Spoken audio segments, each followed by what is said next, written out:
All right, now to give us more perspective in terms of what is happening at this moment in the Russia-Ukraine war, we are joined by retired Lieutenant Colonel Daniel Davis, who is a military expert and also the host of Daniel Davis Deep Dive on YouTube. He's joining us live on this broadcast.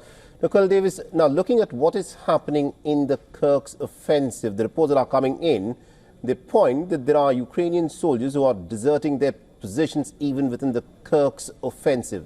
Now, the original idea of the Ukrainian President Volodymyr Zelensky to carry out the Kirk's offensive was to help Ukraine negotiate better.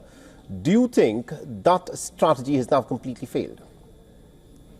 Completely, and it was stillborn. It never had a chance because the Russians have been showing, since they have been methodically reducing the amount of territory in the Kursk salient that the Ukrainians have since it got its high water mark probably early September or so of last year. Since that time, it's been going down and down. It hasn't been moved fast. The Russians have not been able to have a big movement to just kind of knock it out, but it is methodically and irreversibly moving down. So Russia can and almost certainly will eventually reduce that by force of arms. There is no reason why the Russians would at any point say, all right, we're going to stop doing that, what we can do, and then give away something elsewhere in order to get that territory back. So there's no evidence that ever had a chance to succeed.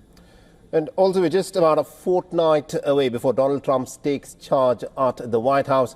Donald Trump had said that he has a plan and he can bring about peace very, very quickly in a day once he assumes the presidency. But he seems to have gone fairly quiet about his plans for bringing about peace in Ukraine. Why do you think Donald Trump at this moment is reticent in spilling out what he has in his mind for Ukraine?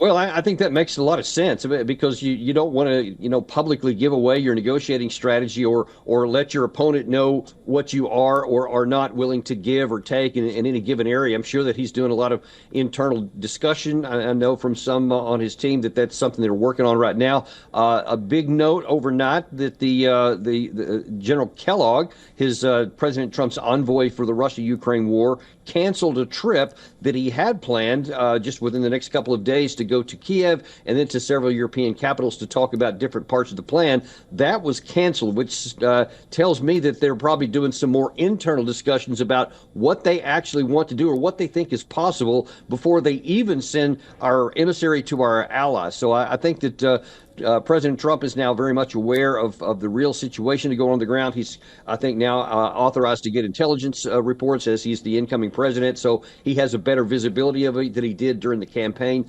And all those things are going into figuring out what he's going to do. Interesting. Thank you very much indeed, Colonel Davis, for joining us with those details then. Always my pleasure. For all the latest news, download the WION app and subscribe to our YouTube channel.